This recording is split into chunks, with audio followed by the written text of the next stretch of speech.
तर आज मी तुमच्यासोबत भरलेलं सुक्कं वांगं त्याची इतकी मस्त रेसिपी शेअर करणार आहे। बघूनच तोंडाला पाणी सुटेल अशी ही रेसिपी आहे। तर त्यासाठी मी छोट्या साईजची पाव किलो ताजी वांगी घेतलेली आहेत। आता याचे देठ काढून मध्ये चिरा घालून घ्यायचे आहेत आणि पाण्यामध्ये घालून ठेवायची आहे ती वांगी, जेणेकरून ती काळी पडणार नाही।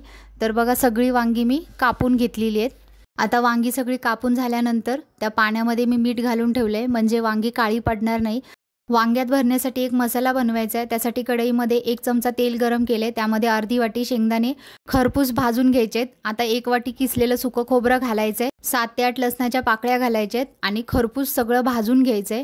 आता हे सगळं मिश्रण थंड करून घ्यायचं आणि मिक्सरच्या भांड्यामध्ये काढून घ्यायचं। आता यामध्ये 1.5 चमचा कांदा लसूण मसाला घातलाय, पाव चमचा हळद घालायची आहे आणि अर्धा चमचा मी काश्मीरी मिरची पावडर घातलेली आहे। आता मिक्सरला हे सगळं बारीक वाटून घ्यायचं, पाणी घालायचं नाहीये बिलकुल। बघा आपलं वाटून झालेलं आहे। आता एका प्लेटमध्ये मी हे सगळं काढून घेते आणि यामध्ये बारीक चिरलेली कोथिंबीर घालायची आहे भरपूर आणि चवीनुसार मीठ घालायचं आहे। आता हे सगळं मिश्रण हातानेच आपल्याला मिक्स करून घ्यायचं व्यवस्थित, म्हणजे मीठ सगळीकडे व्यवस्थित मसाल्यामध्ये मिक्स होईल।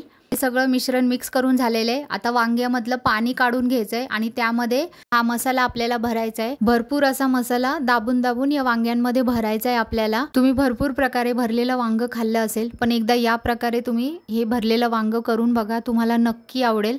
तुम्ही हे भरलेलं वांग जर ट्राय केलं तर तुम्ही याचे फॅनच होऊन जाल, ही माझी गॅरंटी आहे। बघा आपली सगळी वांगी भरून झालेली आहेत आणि हा मसाला शिल्लक राहिलेला आहे। फोडणीसाठी कढईमध्ये तेल गरम केले, त्याच्यामध्ये जिरे कढीपत्त्याची फोडणी करायची आणि आपण जी वांगी भरली होती ती सगळी कढईमध्ये घालायची आहेत आणि 2 मिनिटं बारीक गॅसवरती मिक्स करून घ्यायचंय। आता यामध्ये वरून हलकंसं मीठ घालायचंय, जास्त मीठ नाही घालायचं, जेणेकरून वरून वांगी शिजतील।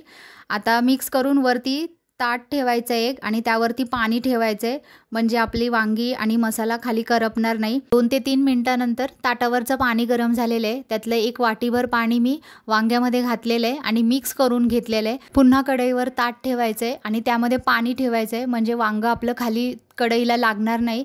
बघा आता आपलं वांग छान शिजलेलं आहे। आता यामध्ये वांग्यात भरलेला जो मसाला शिल्लक राहिलेला आहे ना, तो मसाला घालायचा आहे, मिक्स करून घ्यायचं आहे आणि वरती ताट ठेवायचं आहे आणि फक्त 2च मिनिटं वाफ काढून घ्यायची आहे, म्हणजे मसाला सगळ्या वांग्यांना लागेल। मस्त चमचमीत असं आपलं सुकं भरलं वांग तयार आहे। यावर लिंबू पिळायला विसरू नका, त्याने फार छान चव लागते। तर ही रेसिपी नक्की ट्राय करा। व्हिडिओ आवडला असेल तर लाईक करा, शेअर करा, चॅनलला सबस्क्राईब करा।